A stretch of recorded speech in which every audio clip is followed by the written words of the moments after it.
morning, people.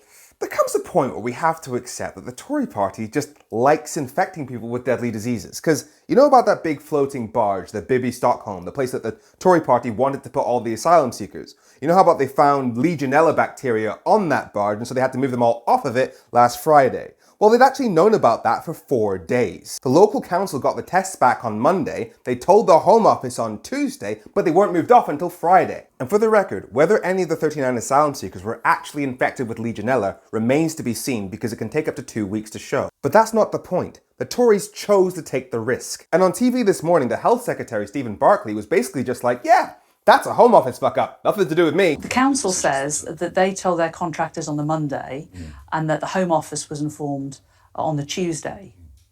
And you're now saying it was Thursday. There's a disparity there, isn't it? Are the council fibbing?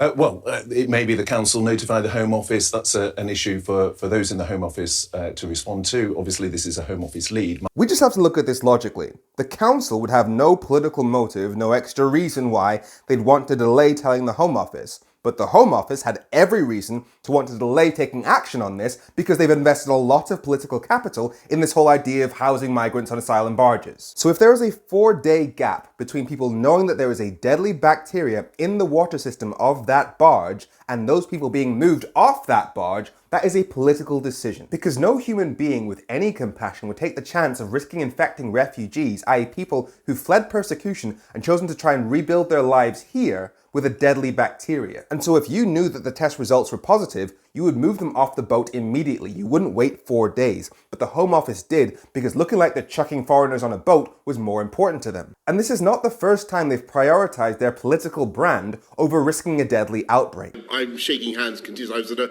I was at a hospital the other night where I think there were actually a few coronavirus patients, and I shook hands with everybody.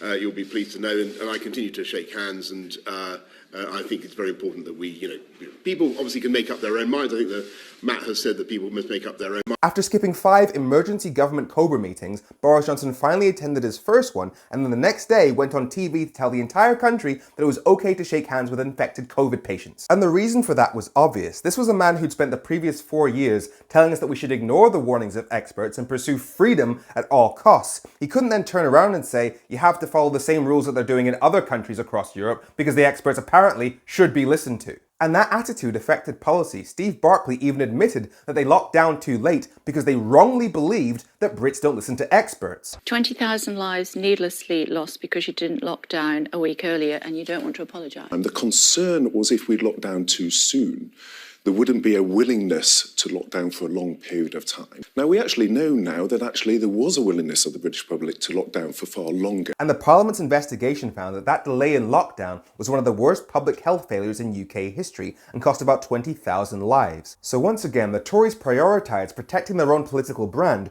over protecting people from a deadly infection. And that same attitude is why they unlawfully sent 25,000 untested patients from hospitals into care homes at the height of the pandemic. And so now, with their policy of sending refugees to Rwanda being declared unlawful by the Court of Appeal, this Bibby Stockholm barge was all they had left. It was their, if you'll excuse the pun, flagship policy. And so to the Tories, risking infecting asylum seekers with a deadly disease was a better option than risking looking stupid. I'm Femi. Have a great week.